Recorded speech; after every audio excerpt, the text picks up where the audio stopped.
You have to set aside calendar time and say, this is important enough that I need to set focused time to where I do nothing else but that with pen and paper, blue ink, and we keep that pen on paper and we start defining, hey, why haven't I stepped forward?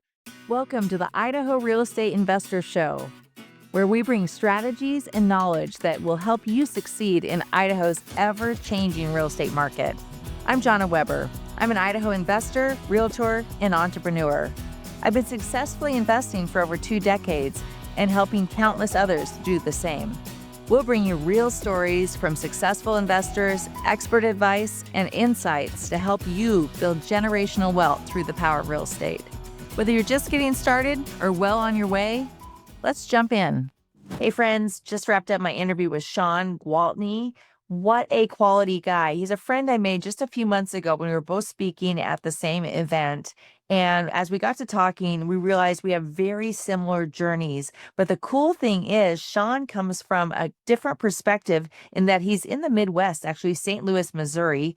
And I wish I would have asked about the market there in St. Louis, but there is so much value in this episode. What I love about Shawn is how real he is about the journey and where he came from originally. And you're going to hear from someone who owned a very successful business and multiple businesses for the last 30 plus years, a very busy individual who made time to invest in rental properties. There's a lot to unpack here. Quality guy. You're going to love it. Without further ado, here's my interview with Shawn. Hey, friends, welcome back to the Idaho Real Estate Investor Show. Today, we are in for a treat. I know I say that often, but today we get to hear from a fairly new friend of mine that I met him just a few months ago, and we really connected and found that we share a similar path and similar heart for others and really bringing others along behind us to help invest in real estate and be on a journey for more wealth and freedom for ourselves and most importantly for our families. So without further ado, I'm going to invite my friend Shawn Gwaltney on the podcast. Welcome to the show, Shawn. Hey, John, it's always great to be with you and just chat a little bit. So thanks for having me. My pleasure. And for those of you who don't know or haven't heard of you, I think you're becoming more well known in the real estate investing circles, and we'll talk about why. But where are you recording from today? Where are you from? So I am in my home state of St. Louis, Missouri here, that crazy place where tomorrow it may be in the 90s and today it may be in the 60s. Who knows? Yeah, the humid state, but I'm in the Midwest here, born and raised, and enjoying the space with my family. I love that. And it's not very often we get to have folks from outside Idaho on the show. So this is real treat. And the moment we kind of connected a few months ago, I thought this is somebody that our audience and our community really needs to hear about. And I think we have a lot of similarities in our state because I think we've secretly been like incredible places to live. I get the sense that St. Louis is a very family friendly, warm community. And I think I'll speak it into existence, when you make your way out to Idaho, you'll find the same. Yeah, yeah, Yeah. And speaking of Idaho, I forget that's where we connected. So we met a that's few right. months ago at Julie Hawley's conference, The Conscious Investor up in Coeur d'Alene. And Shawn and I were both had the pleasure of speaking at that event. And you and I think we met that first night Mhm. at we had a little warm reception when we came into the beautiful Coeur d'Alene Resort, and we've had multiple conversations in the short time that I was there. You guys, you just listen up. You need to have your notebook ready and take some notes because Shawn comes from a place of just a wealth of knowledge through experience. I know he's going to talk about what a great reader he is and how he's gotten so much information from books, but I'm telling you, Shawn is a book in himself, and he has a new book, which we're going to talk about, which is called Fear to Fortune. And I love that title. And what really gripped me about it is the power of just starting with that first rental property, right? Hey, Idaho investors, here's a stat that might surprise you. Over 70% of successful real estate investors say their best deals didn't come from the MLS or from a cold online lead. They came through their network. So if you're serious about growing your portfolio, it's time to get in the right room. Join Idaho REIN, the Idaho Real Estate Investor Network, an affiliate of the National RIA. We're here to inspire, connect, and equip you to build real wealth through real estate. Success doesn't happen in isolation. Get in the room where it's happening. Visit IdahoRein.com and join us today. And so I'm going to ask you what caused you to actually take the time to write that book and share it with others? Well, I would say it's for selfish reasons, not for money. Definitely Oh, wasn't yeah. something We that, all know we could become multimillionaires from that first book, right? right, yeah. So, actually, it was selfish in the fact that, whenever somebody finds out you're in real estate, they're usually inquisitive, and so many people have interest in real estate or rentals or investing from all these HGTV shows and everything that we see on TV. And they get excited about it and they start asking you questions. And they're very inquisitive and, well, how'd you get your first one? And what that look like? And on and on. So these conversations usually like at networking events and some of those things would end up being like a 20, 30-minute conversation. And sometimes it's like, oh my gosh, so you leave one table of a networking crew and you land at the next table and they start all over. So I was like, Yeah. I should just write a book. And that way I could kind of put some of this information in there and make it more accessible quickly. And so that was kind of the selfish side of it, but really and I say that with sarcasm, really the premise of the book was I wanted to be able to give people a more defined roadmap to see what that looks like in the lowest amount of risk possible by keeping your W-2. So they could be encouraged to step in because what I found is through all these conversations, so many people want to know, but they never actually push into that first step that creates the freedom that they'll have in their future if they just Mhm. break through that first boundary. So the book hopefully is a combination or designed to be a combination of both to encourage those to jump in, but also to help them have a roadmap that they can move forward. So that was really it. I love helping people, but it makes the conversation easier because now I can either point them to the book or send them out to friends and the people or take them to events to where, hopefully it can have impact because I read over 48 different real estate books before I ever purchased my first one. So that Your first was tough. rental before you purchased your first rental? My very Right. first rental. Yeah. Okay, that's So amazing because you were so young. How old were you when you purchased your first rental? well, I wasn't as young as I would have liked to have been, obviously, as every investor says, but so I had if you've read the book, I had some stepping stones where I was kind of moving along the way with a live-in house, then step out, sell it, and take that money and keep pushing it forward. But my first one, I was 32. So it definitely was a lot different at that time before I had my first independent. I bought this house for a Yeah. rental type purchase. Okay, so you bought move-up houses, right? I did read that in the book, but for our audience, you bought move-up houses. Mhm. We're in such a similar journey, Sean. That's We bought our first, like, actual rental when I was 30, and didn't get serious about it till I was in my late 30s. yeah. So, I know people ask that question all the time, "Is it too late? Is it too late? Is it too early?" Yada, yada, yada. The right time is now. I mean, Yeah. it's so sounds so trite, but it is true. So you're 32, I know you've got a family. How many kids? I have 4 daughters. Okay. So at Yeah. 32, did you have all 4 yet? No, I had 3. You had 3. Okay, but still a lot of responsibility. A lot of responsibility, and just after that, my 4th came, but yeah, a lot of responsibility, and that really a lot of it is a fear barrier that you have to Mhm. press through because, it's big and scary, and the largest investment of your life typically is your home and your cars most of the time, so to add another one to the mix and hope that Yeah. it works out, that can be kind of a scary thing. So, yeah, it was, and that was part of why it took so long because I started reading years before. It took me 3 years of reading and just to build up the courage to actually jump into something. Hey, I'm ready to do my first deal. So that's the timeline it took me. Do you have kind of a would you say, like, an engineer mindset? I mean, that's a lot of studying, Sean. John, I just felt like it's just fear. It's just fear. Yeah. I felt like I never had enough information, and I'm the type of guy. I'm an over researcher. So when I go to purchase something and or I go to make a big decision, sometimes I'll over research it. I can over analyze it to death before I ever pull the trigger. But I think on the flip side, it helps me make good, solid decisions because I know so much in comparison to when I started. But it really was just I had a family, I had a secondary business, I had a manufacturing company that I had to take care of. So for those business owners out there, man, I get it. Well, that's a thing, and you Right. have to keep that as your number one because if you're not giving it to it relentlessly every day, you could fall behind quickly. So that was a concern, and then, of course, thinking, "Hey, let me buy a second house and figure out how I'm gonna manage that and make it a rental and all this whole new big scary stuff." That's really why it took so long, along with when we kind of went into the recession. I had bought a couple, but then we went into the recession, which really slowed, added more fear. So it's really just getting past Right. those mental barriers for me. Oh, totally. I remember, I mean, that's when I was really seriously looking at real estate investing as well during the recession. And we bought some, thank heavens. But that fear was so, I remember our personal home dropped in value by half. Right. And so, and we were in Idaho, we were Boise specifically, were the foreclosure capital of the world. So there was so much Wow. opportunity, but yet, like being a newer investor, that fear was crippling. And I Yeah. think I walked away from 4 or 5 houses I actually had under contract out of fear.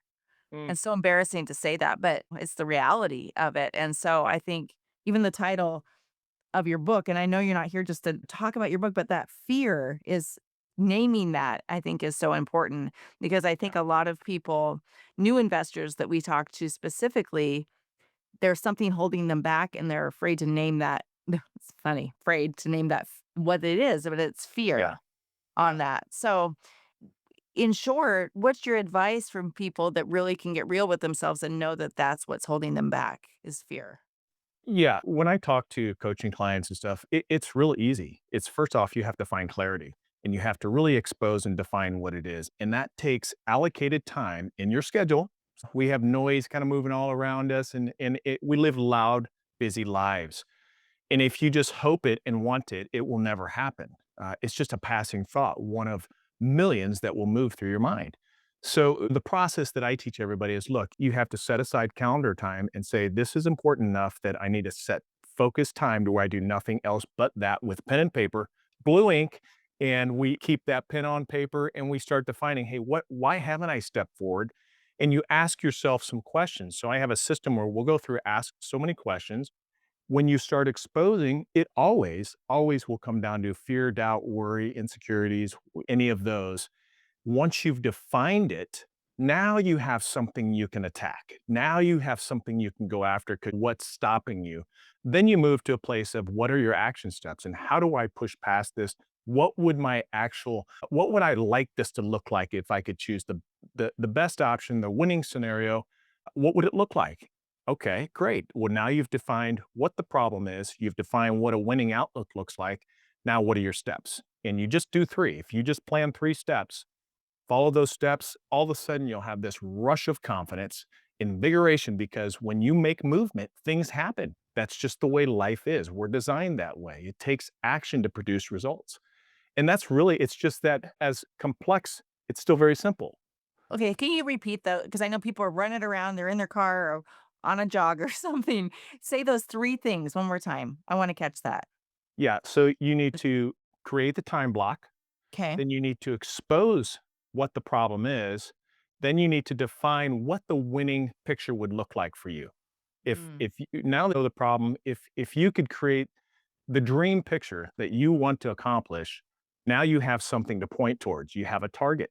So if without a target, you're aimlessly moving through life. So you can't set action steps that actually produce without a target, or you're just wandering. And that's really what the system takes to hit an endpoint or a goal that produces something fantastic. Yeah. And there's such magic in that first acquisition. That Uh, first thing, right? to That everything. first, and I don't care if it's a trailer home. Like, Yeah. taking action on something, there's something magical that just clicks in somebody's mind, right? And so I think that's one of the biggest barriers, and I know that you love to help people see those results, and I do as well. I've seen people even in our community here in Idaho, they come in and they haven't done anything and they're scared and they're overwhelmed and they're just listening and feeling like they don't belong in the room, and then you see their cadence and their confidence change after they successfully make some kind of purchase. Even if it's a 100%. flip. Oh, Yeah. even if they didn't Yeah. make money on the flip, but they took action. Yeah. And from there, it's icing on the cake, really. I mean, it's not as easy as that sounds, but it's that first piece of it. So thank you for sharing that. Well, something I really want to cover that is important and I think would resonate with a lot of our guests our listeners, folks that are listening here on the show, I know a lot of you are entrepreneurs and you are business owners, and we're blessed in our Idaho Green community to have a ton of people that support our organization and are, whether they're a plumber or an electrician or a lender or a successful realtor, they're all in a way, they're entrepreneurs, right? And they're self employed. And I would like the audience to know a little bit more about your background because you come at it from the standpoint of a business owner, correct? Tell me about your Yeah. business. Yeah. So my business started in manufacturing, which I still hold today. And even the premise of the book, the story in there is talking about that. First of all, I didn't want to take the high risk, which the message is always, hey, go into real estate full time, drop your W-2, and Burn the boat. Yeah. you're gonna Mm. yeah, burn the boat. You're gonna make it big. Well, that can be pretty scary, especially for people who have children and a mortgage and families to take care of. So my premise was, look, I enjoy business. I had been working and growing that business already. So why would I want to throw it to the wayside to now go into this big unknown area when I could possibly do both? Maybe I was a little naive, but the whole picture was, look, if this whole business owner thing doesn't have this great retirement package. There's not some great retirement package for you unless you save your money or create them. So you're basically building into your own retirement. For me, that's where I started seeing real estate as a supplement to build my retirement package while I continued my normal business. The Mm. manufacturing business, I'll tell you, John, in '08, I wasn't sure we could maintain and keep the doors open. It got so bad. I remember when our 30th, I always tell everybody, when our 30th contract wouldn't respond to us anymore, which was Cintas, big company, Yeah. and they wouldn't return our call because everything had gone silent. And it was to the point where I'm like, I don't know how I'm going to survive. We had lost so many contracts. Well, the thing with owning a business, if you're in my space, like manufacturing or anything that has overhead, well, that doesn't go away. You still have all the bills, even though no income comes in.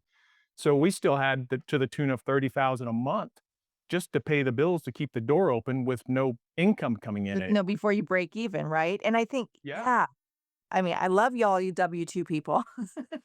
But sometimes they have no concept of the overhead, and even for those service professionals, right, that Yeah. have the trucks and all of the things to maintain and the insurance out the wazoo, and there's so much pressure in that, and so I think we both share a real heart for helping folks in those positions have something that is a fallback or something to add. I believe that one strategically purchased rental property, if purchased early enough and purchased right, can add $1 million or more to somebody's nest egg at the end.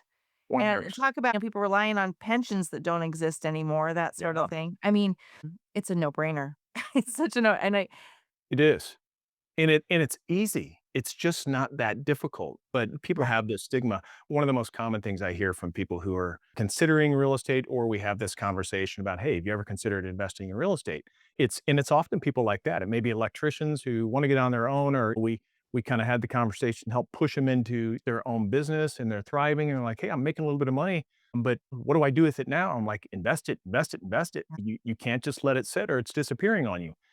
And, the conversation is always the same, "Well, I've always had interest in real estate, but I don't wanna deal with the toilet overflowing or toilets clogged at 2 AM," And I'm like, "Well, Just don't answer forget your bring up that phone." same scenario over. It's never happened, John. Oh, Never, and the easiest solution, just don't answer your phone at right. 2 AM. Mine's not in my room. We've had fires on properties and multiple occurrences of things that just happen, and I just don't answer the phone, and we've just learned to say, "Hey, you have insurance, you have general liabilities, and you have some of those systems in place. Yeah. It is what it is. You can't control the future, but look at it for what it is." But it's a fear-based thought for those who are trying to find and make up an excuse as to why not to step in. Right, right. And it's not necessarily easy, but it's simple with the right pieces, the right foundation for figuring out how you're gonna buy it, and then whether you're gonna manage it or whether you're gonna hire a property manager. Tell me a little about your scenario as you built up this portfolio. Have you been self-managing all of this time? Yeah, so ours kinda turned into a thing. You don't expect that to happen. In the beginning, yeah, I did everything. I mean, everything. I renovated the property. I mean, these hands renovated the property because I didn't have much money, so I had to do whatever I could by myself. And now today, fast forward, like anything, it's not a you don't step from the very beginning into full cycle. Everything's just rolling out fantastic, and man, life is great. No, you've got to go through some of the pain to build and get there. And for me, it took time, but now today we have systems, of course, in place as that develops, and we have a team which basically just it's just a matter of firing off some text. Everything's automated. So we manage everything because it's just easy. It's easy. Now, I say that on the single family side. I have single families all over St. Louis here, but we also invest in multifamily space in other states and everything, which obviously we have management companies who are local to them, who are integrated into that system. But for the person who's just looking for one or whatever else, if you have a handful of phone numbers in your phone and make a few connections, you can do this. It's just not that hard. It's just getting over the fear or the worry of what's going to happen or how big is this problem going to be. It's just a thing. So we'll shoot a text off to our electrician. We'll shoot a text off to our plumber. We'll shoot a text off to our roofer, whatever it may be. I mean, things just happen. It's just part of the business. You just have to go through that process to thicken up a little bit, get some of that thick skin, it won't be so fearful for you. The next thing you know, it's on autopilot. Like you said, it only takes one. You may want 10 after that first one, probably so, maybe not. But even if it's just one, it can dramatically change your life and it can change the opportunities for your family, your retirement, and the things you get to enjoy. And there's only one little window of time, Jonna, that we have. You and I both Right. know this. And you're gonna wake up and you're our age. Not that we're old, we're still Nope. pretty young. But who'd have thought I would jump from my 20s to this age in what seems to be like a blink? Oh my gosh, totally.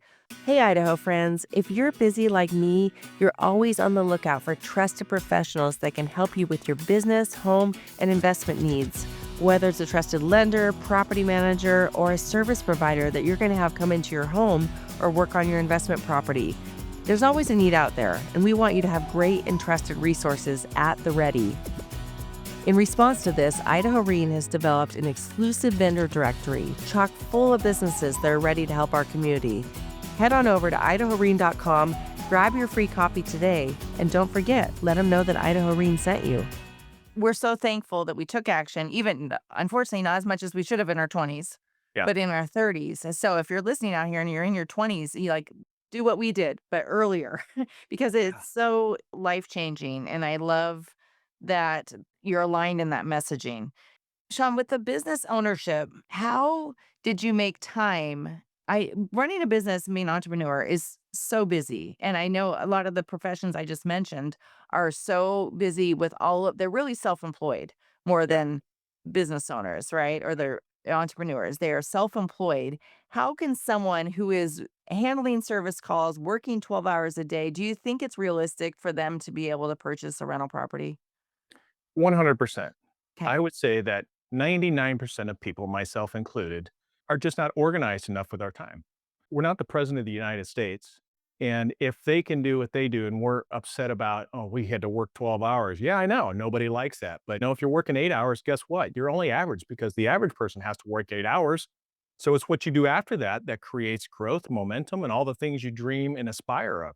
So it's not going to happen in your 8 hours. It's just not. So if you think it is, sorry to ruin that for you, but it takes Yeah. more. Even if you're working 12, there are days where I'd work 16, 18 hours a week. I mean, I had 100-hour weeks for years. It was exhausting. Here's the thing, I don't believe now looking back, it has to be that way. I didn't know how to organize my time well enough to be able to handle all the different components and segment them in time blocks. Now, after 36 years in business and in doing this, I've learned a few things. Now I'm very specific about how I allocate my calendar. I live by my calendar and it controls everything. So Saturdays, I will remap my calendar every Saturday and make sure I'm still in tune. And it's like compressing time. It's a massive game changer because now I have, okay, this is what I spend. Mondays is what I spend on any refinements for real estate. A Tuesday, I may have a 2 hour block for the manufacturing company and whatever it is there. So I time segment everything. I even have time segment for the wife. As terrible as that sounds, but what I found was we would struggle to even spend time together and connect with my family because you're moving all over the place as a business owner, entrepreneur, trying to get a piece of the nut. I get it. I get it. But what we find, statistically speaking, when you allocate your time and you're very specific about it, you actually compress it and you end up with more. So now, my wife and I, who would struggle to see each other each week, we're like, hey, who are you again? I know we wake up next to each other, but one of those types of days, now we have intentional time on the calendar every week, a specific evening, same every week. So it becomes muscle memory. And we actually spend a lot more time together now than what we did before when we thought we had more time. So it's Interest really just time blocking. Yeah, I love that. Now, is your wife and is your entire family involved in the rental business at all? No, only me. So my family is not now in the manufacturing company. I do have some daughters who are involved in that business. Oh, One of them cool. who actually she leaves tomorrow for a trip. We just gave her a trip for the next week. She just passed her 10-year anniversary, so she's a superstar. She's a director of operations and not come easily. Working for dad is not so easy. So because I know what she's capable of, so I've pressed her hard, and she's pretty amazing. So she's a key player in that business. But no, it's basically just me, and then there's separate teams that I have for that. No family involved in it. The wife, she's been we both been blessed that she's been able to take care of the home, and we made an agreement early on. If you wanna do that, that's fine. You just gotta make sure you give me a little space because that means I gotta go out and have the freedom to do what I need to do, and it's been a blessing that we've been able to accomplish that through agreeing on what our roles are in our marriage. Oh, that's so cool. And I love how you can make it work no matter how you want to structure it. Because I've got great examples of couples that are doing everything together, building everything together. And then I've got a lot of people that I work with that it's the woman, it's the wife, right? Yeah, That she's sure. busy and that's kind of was our situation. My husband was on the road all the time. And so it's like, okay, what's our backup plan? Yeah, yeah. How are we gonna structure ourselves for retirement? And so that's kinda how we worked it, but, to this day, we're very much a partnership, and we'll work certain aspects. We still self-manage too. So, That's great. we find our strengths and what pieces of it each of us are good at, and we do have to treat it like a business. So we have our monthly rental meetings, and they're not always fun, they're never romantic, but we get her done. And so, but going back to the property management, I think or self-managing, I would suggest that everyone, even if they're a fairly busy person, I think there's something really great that builds that knowledge like nothing else of managing at least your first rental yourself or trying it. And if you absolutely hate it, there's great property management companies out there. Yep. And there's tips for how to hire them correctly too. But I think there's something that's so educational about gaining that knowledge firsthand so that you can Yes. help because you really even a property management company has to be managed in Yeah, some respect. In fact, 100%. you mentioned that in the book, right? That you Yeah. had a can you share with the audience that that not Yeah. so great experience? Oh my gosh, yeah. So the first one, you don't know what you don't know, obviously, but I had a house and it was my first time. Of course, you figure out, okay, how do I buy a house? Great. Check. How do Yeah, I then clean it up? Great. Figure that out. Check. Okay. Now how do I get a tenant?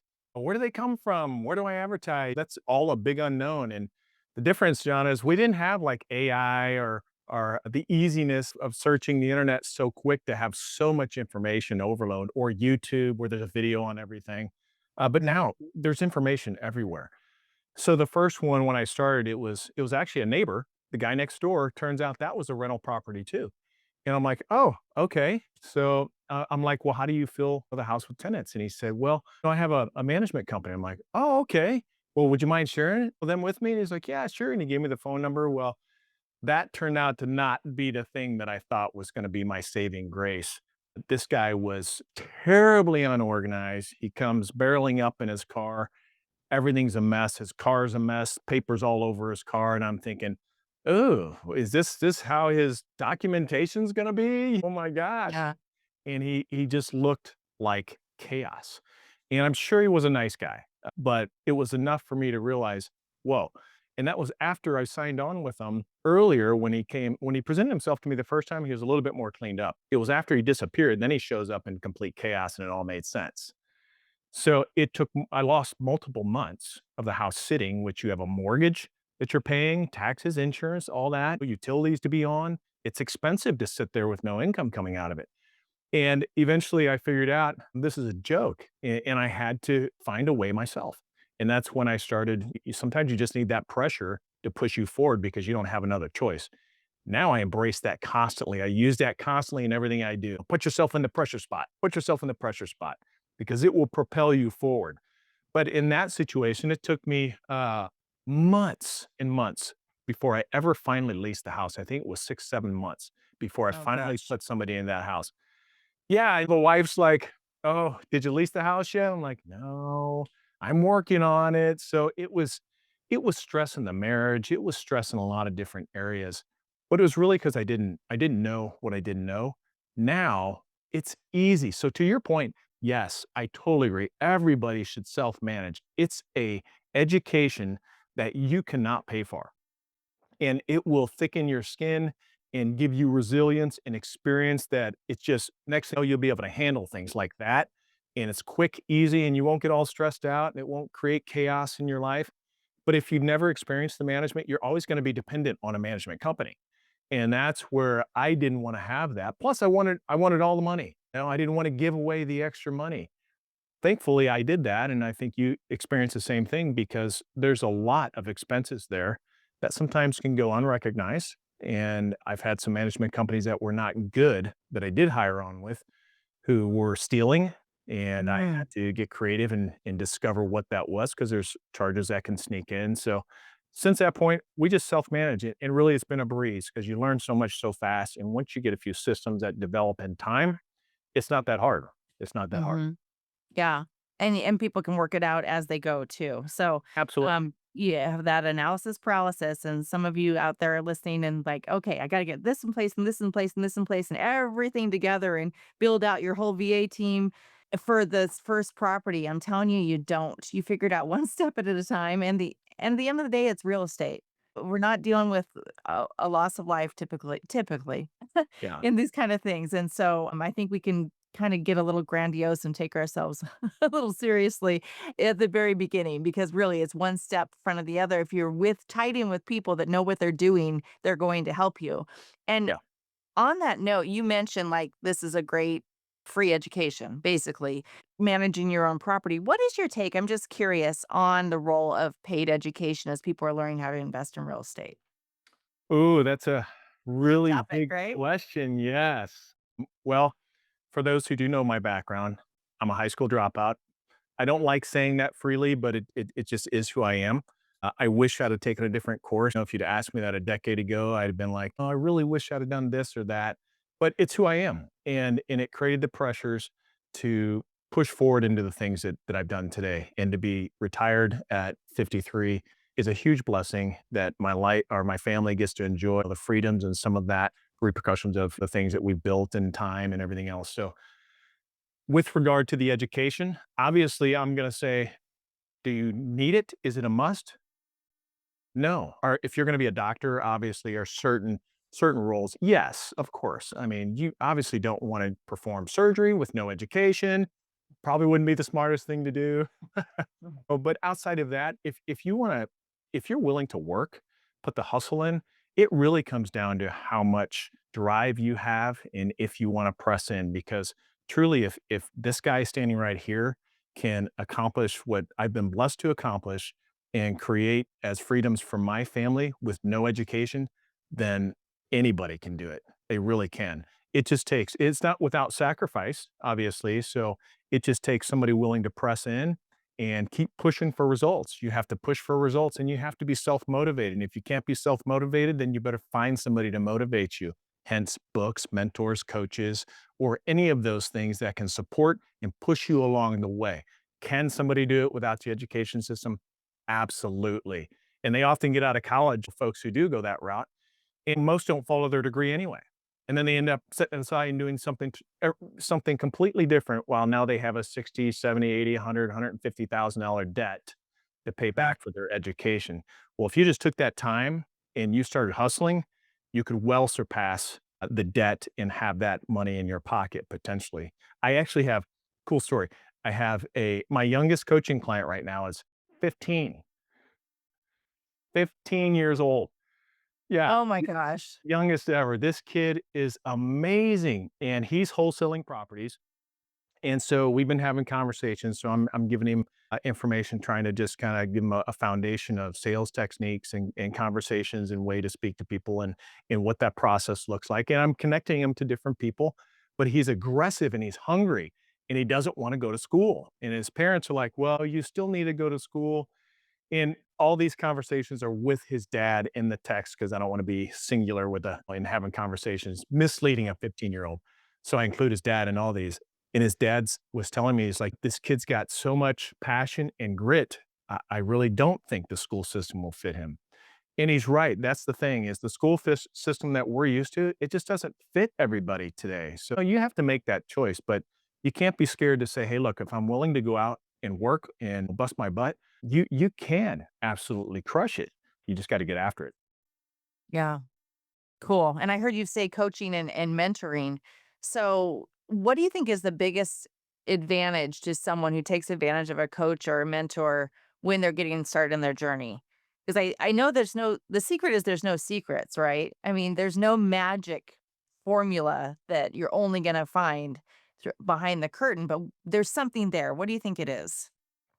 Yeah, I mean, obviously, it's hard to grow past yourself. You're your greatest limitation. So for me, books were the component that gave me access to coaches and mentors of high caliber status that I never could have had access to for, I don't know, 12, 15, 19 bucks maybe. Whoa, Yeah. that's a big investment. But the return is exponential and it's massive increments because we're standing on the shoulders of those who came before us.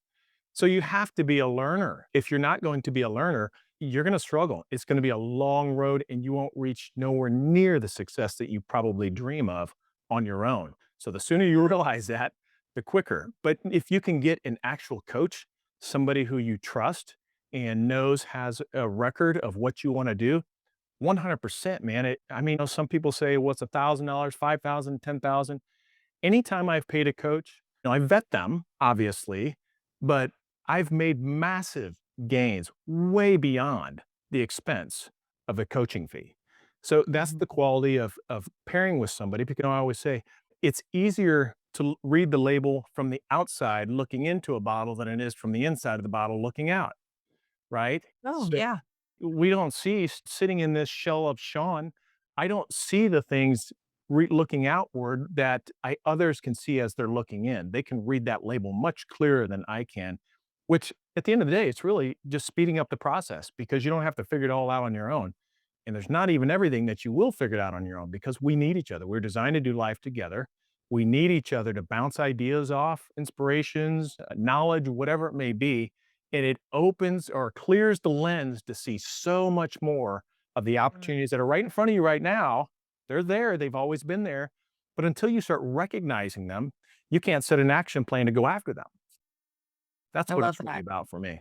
Yeah. Oh, that's so great. As we wrap up here, you mentioned in passing that you're retired, and I put that in air quotes because I know you and I know that you don't sit well. You're Right. off doing things, and I know you still own businesses. And Yeah. we all this is how we are as entrepreneurs and investors, right? We're never truly retired, but the fact is, it sounds like you're getting a little bit more unstructured time or availability in your life. What Yeah. are you excited about these days? And I know this is part of our why, like why we build these things to Yeah. be able to enjoy life. What's lighting you up right now, and what do you anticipate over these next couple years? What's really getting me excited is the full flexibility to teach people. I love teaching and pouring into people things that I can extract from my failures, which there's a lot from the journey of the challenges I've had in business. And it does. I tell people this is not just business. This is life. It's life. Oftentimes, some of the coaching or conversations we have with business owners, we find that some of the pull or the strain in their business that they can't push through new barriers because of their relationship at home is Mhm. fractured or challenged because of their business. So there's a lot of webs that connect all these things. It took me years to discover that. And it almost was a lost marriage that we had invested 20 something years in that now we've rekindled and understand what our direction and goals are together now. But it was because of the business that can create a lot of strain as a whole. So I love to be able to speak into people's lives and I love to help people. That's really what I'm passionate about, either through coaching We're starting some events later this year that will be some business owner, entrepreneur, kingdom driven growth is what it's about, and in helping them see principles and foundational ideas of how to exercise the five pillars of life, which are faith, health, a family, finance, and friends. That's what I believe is the order, because most people set their health aside, but they don't Mhm. understand that, hey, your health better be right next to your faith, because you can't show up the same for everybody you love in your life and your employees or anybody else if you're not healthy. So there's just components like that that I love to teach and share and help them grow so they can really be all that they can be before time runs out. Yes, I love it. Where we got so wrapped up last decade, I feel like there was so much hustle culture, especially in the real estate investing space, Yeah. and there still is, Yeah. right? And it's just all about like, let's hit it and with like just work as fast and hard as you can and Right. grind, grind, grind. And we're both here to tell you that it doesn't work. Your body does not agree to that for more than a few months. Like you cannot do Yeah. that year after year after year and expect to have vitality when you head into your retirement years. So I love that you're incorporating all that. Thank you so much, Shawn. As we wrap up, do you have like a quote or a mantra that you'd like to share with someone that you live your life by? So I'm a person of faith. There's oh gosh, there's a We lot. didn't really get to touch on, but I know that about you and I love it. Thank you for that. And I understand all sides, so it's not a my way or anyway. But I we do exercise belief and faith in our home, and I believe in a scripture in Romans that says, "Be ye transformed by the renewing of your mind." And I think that's really what I live by, because it's not just in your business, it's not in a singular event, it's in your entire life, because you've got to have a mindset shift to really find fulfillment in all areas. And if you go 100% in your business or 100% in one thing, I can promise you're going to leave a trail of carnage behind. And at the end of the day, what you've been trying to stuff into this void to fill that you've been chasing for, I don't know, 5, 10, 20, 30 years, you're going to wake up and you're going to realize this void just can't be filled. It's not by money and it's not by your business. It's by embracing the journey, number one, but understanding how the people play a role throughout and how you balance.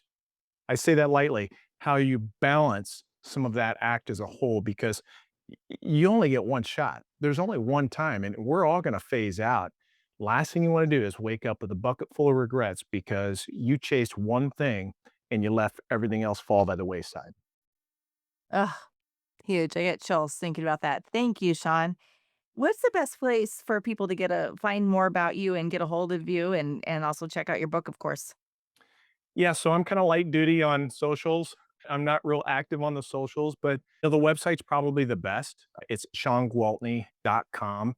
And I love having conversations with people. So if it's beneficial to anybody in your audience, I would offer a 15-minute free consult if they Mhm. have some kind of challenge, if they mention your name. So if they hit our feedback form and mention your name, then I would love to hop on a call just out of gratitude for your time and having a conversation with your audience, just to say thanks and see if I can maybe help point somebody in the right direction, or maybe read that label a little bit differently than what they may be seeing. Yeah. Oh, that's awesome. Thank you. We'll throw that in the show notes too. I'm just appreciative. I'm thankful to have a new friend in you this year. And I'm excited to see where our journeys take us, not just for us, but for those that are coming along beside us and behind us to take that step in their journey. So this has been 100%. awesome. I hope you have an amazing summer going into beautiful season here. And everyone, thanks so much for hopping on today and being part of this discussion. Go and grow. Have an amazing day. Well, that's a wrap for today. Thanks for joining me here at the Idaho Real Estate Investors Show. I hope you're leaving with new insights and inspiration to help you truly grow wealth through real estate. If you enjoyed the show, do me a favor. Please subscribe, leave a review, and share it with those that can benefit from it. Go and grow, and I'll catch you on the next episode.